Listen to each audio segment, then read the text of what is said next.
श्री ऋणमोचन नृसिंहस्तोत्रम् ध्यानम् वागीसायस्य वदने लक्ष्मीर्यस्य च वक्षसि यस्यास्ते हृदये संवित्तं नृसिंहमहं भजे।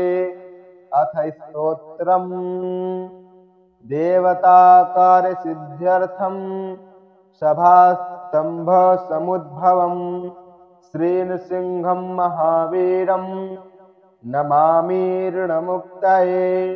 लक्ष्म्यालिङ्गितवामाङ्कं भक्तानां वरदायकं श्रीनृसिंहं महावीरं नमामि ऋणमुक्तये।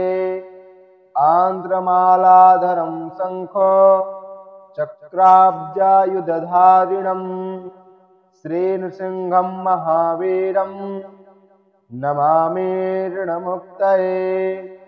स्मरणात् सर्वपापघ्नं कद्रूजविसनाशनं श्रीनृसिंहं महावीरं नमामि ऋणमुक्तये। सिंहनादेन महता दिग्विदिग्भयनाशनं श्रीनृसिंहं महावीरं नमामि ऋणमुक्तये। प्रह्लादवरदश्रीशं दैत्येश्वरविदारणं श्रीनृसिंहं महावीरं नमामि ऋणमुक्तये।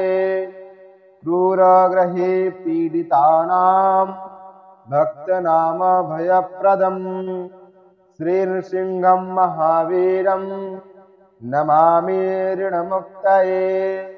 वेदवेदान्तयज्ञेशं ब्रह्मरुद्रादिवन्दितं श्रीनृसिंहं महावीरं नमामि ऋणमुक्तये।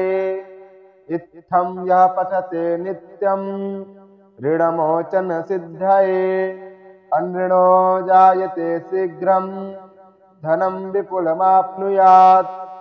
सर्वसिद्धिप्रदं नृणां सर्वैश्वर्यप्रदायकं तस्मात् सर्वप्रयत्नेन पठेत स्तोत्रमिदं सदा। इति श्री ऋणमोचन श्री नृसिंहस्तोत्रं सम्पूर्णम्।